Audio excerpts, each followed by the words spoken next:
Assalamualaikum warahmatullahi wabarakatuh. Selamat pagi anak-anak semua. Gimana kabarnya hari ini? Semoga semuanya dalam keadaan sehat ya. Oke, pada kesempatan kali ini kita akan belajar tentang bunyi dan indera pendengaran. Ya, kita masuk pada mata pelajaran IPA ya, yang menjelaskan tentang bunyi dan indera pendengaran. Nah, tujuan pembelajaran hari ini yaitu anak-anak bisa memahami sifat-sifat bunyi, kemudian bisa memahami perambatan bunyi, kemudian bisa memahami bagian-bagian telinga dan mengetahui cara memelihara telinga. Kemudian integrasi dengan Al-Quran atau hubungan materi hari ini dengan Al-Quran yaitu terdapat dalam Quran Surat An-Nahl ayat 78 yang artinya, dan Allah mengeluarkan kamu dari perut ibumu dalam keadaan tidak mengetahui sesuatu apapun, dan Dia memberi kamu pendengaran, penglihatan, dan hati agar kamu bisa bersyukur. Nah, ketika manusia lahir, indera yang pertama berfungsi adalah pendengaran ya. Maka dari itu ketika bayi lahir, nah itu seorang ayah harus mengadzani ya, supaya ketika bayi lahir pertama yang didengarkan adalah suara adzan. Oke, kita lanjut tentang pengertian bunyi. Apa itu bunyi? Ya, bunyi adalah sesuatu yang bisa kita dengar. Ya, bunyi dihasilkan oleh benda-benda yang bergetar. Bendanya boleh satu, boleh dua atau lebih. Ya, benda-benda yang bergetar dan menghasilkan bunyi disebut sumber bunyi. Kemudian ada syarat terdengarnya bunyi, yaitu yang pertama ada sumber bunyi, kemudian ada medium atau tempat perambatannya, kemudian ada pendengar. Ada pendengar, ini pendengarnya bisa manusia atau makhluk hidup ya, hewan dan lain-lain. Kemudian sumber bunyi.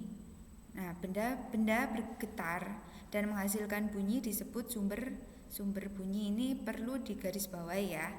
Getaran bunyi mengakibatkan udara di sekitar bergetar. Nah, getaran udara akan menghasilkan gelombang bunyi. Nah, gelombang bunyi akan diterima oleh daun telinga. Nanti kita akan belajar bagian-bagian telinga ya.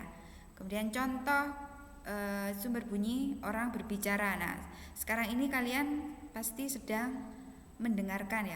Nah, ketika Bu Guru berbicara pasti ada pita suara ini bergetar, jadi menghasilkan suara.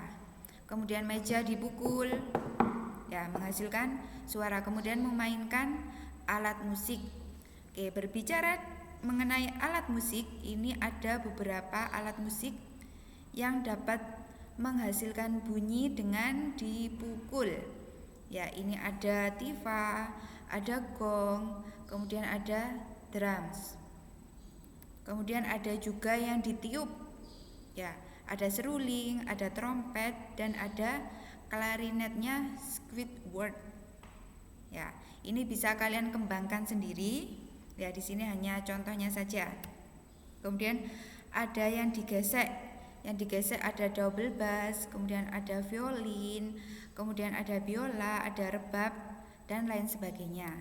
Kemudian ada juga yang dipetik, ada gitar, kemudian ada sasando, harpa, dan lain sebagainya. Nah, ini perambatan bunyi. Nah, bunyi dapat merambat melalui benda padat, benda gas, dan benda cair. Nah, yang pertama benda padat. Perambatan benda padat lebih cepat daripada melalui benda cair dan gas. Contohnya misalnya kalian di rumah ada kaleng bekas ya, atau gelas aqua.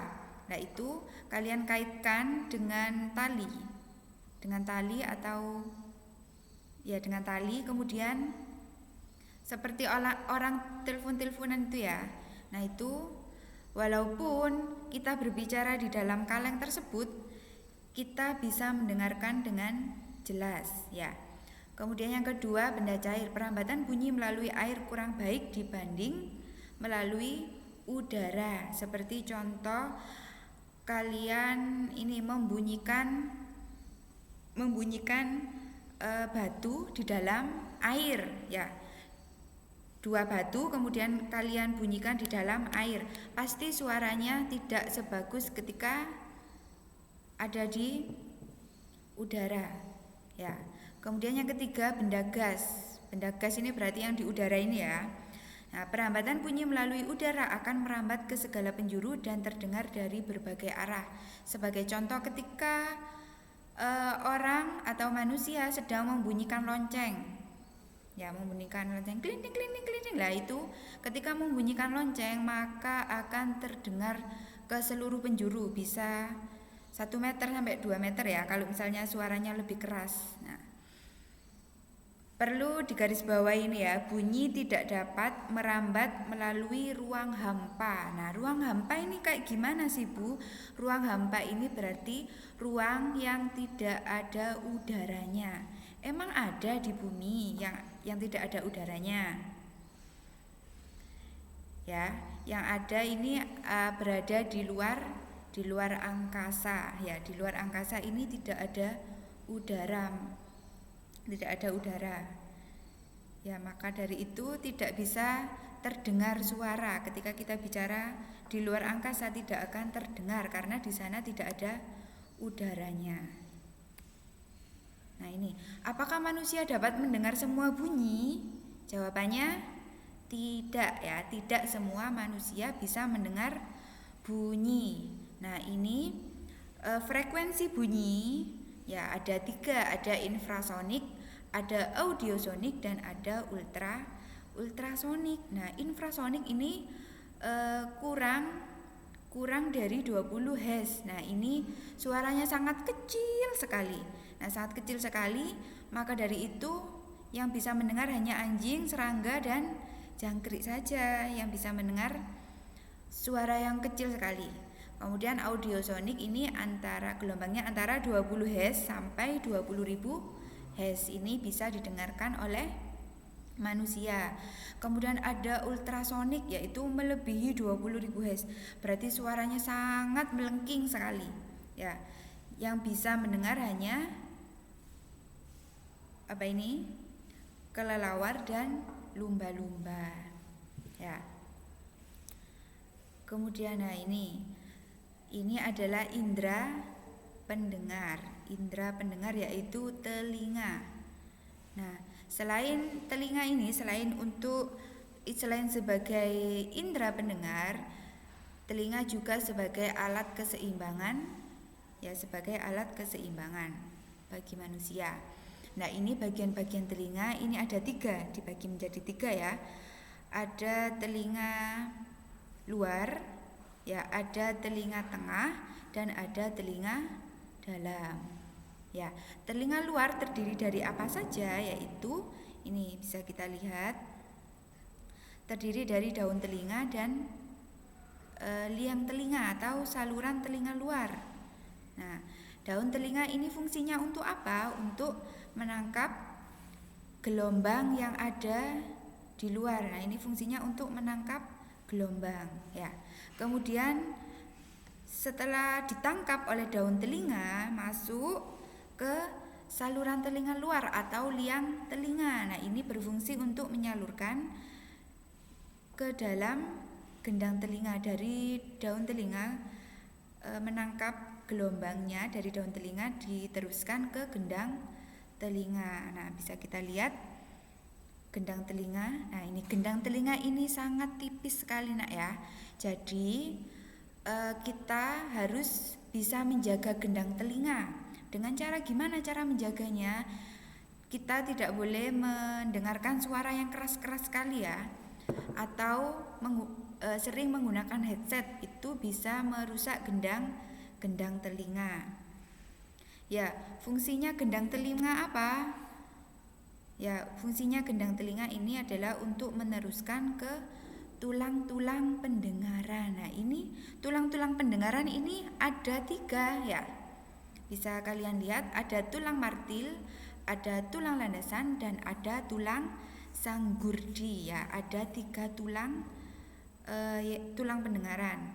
Lah fungsinya apa? Tulang martil, landasan, sanggurdi ini fungsinya untuk memperkuat getaran ya. Fungsinya untuk memperkuat getaran dan meneruskan ke rumah siput atau ke koklea ya. Jadi setelah ketiga tulang ini, ya ini ada juga tulang setengah lingkaran ini untuk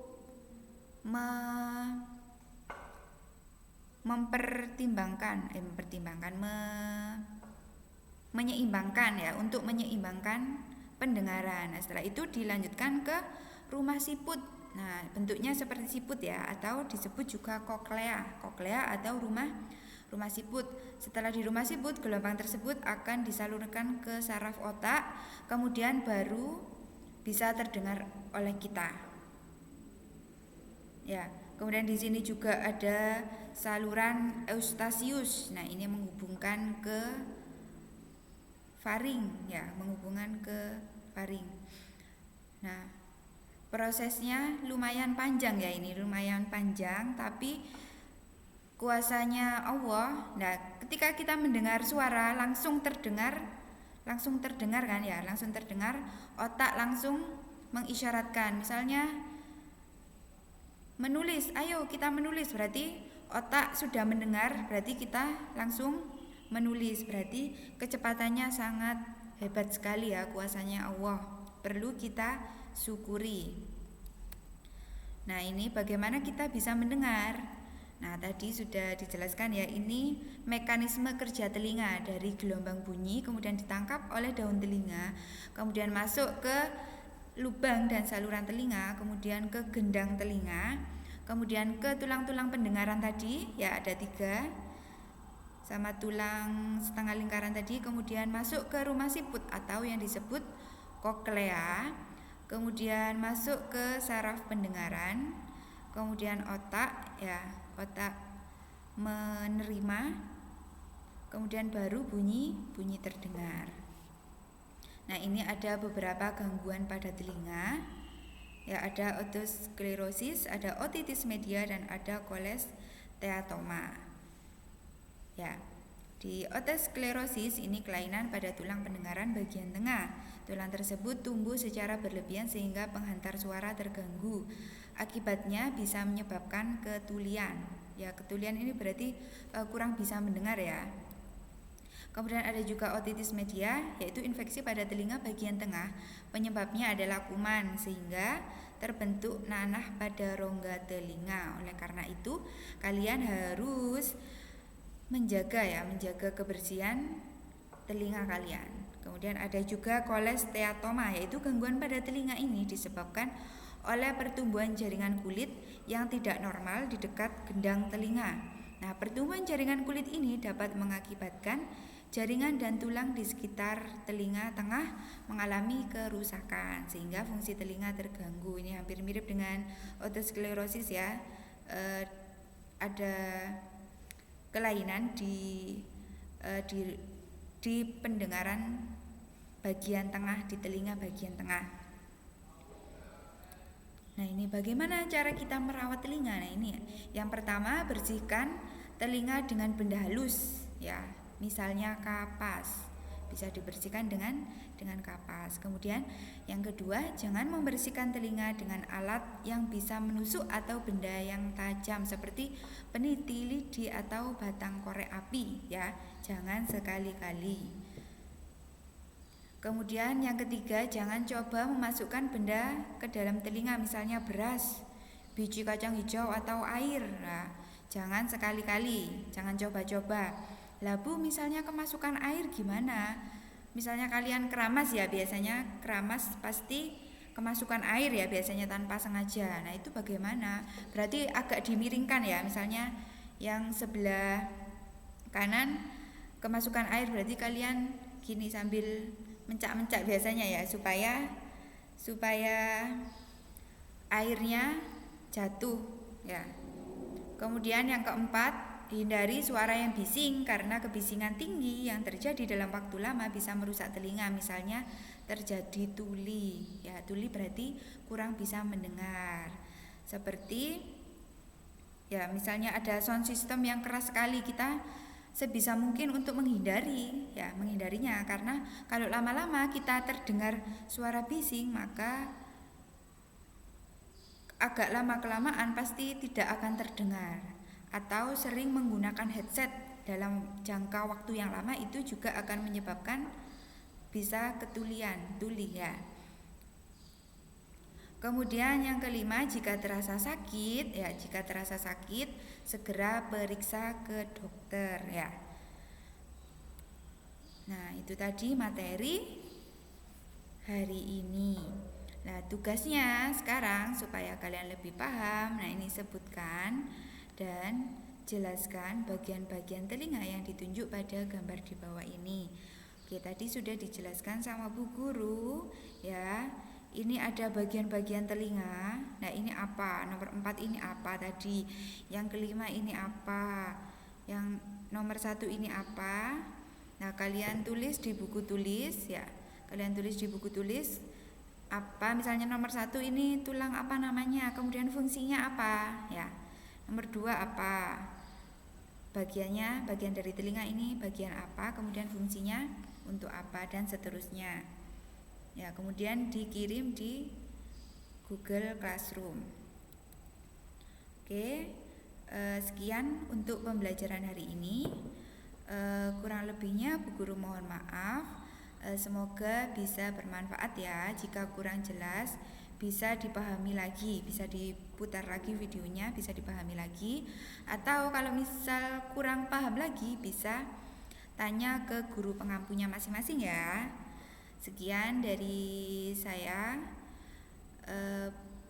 Bu Khair akhiri. Assalamualaikum warahmatullahi wabarakatuh.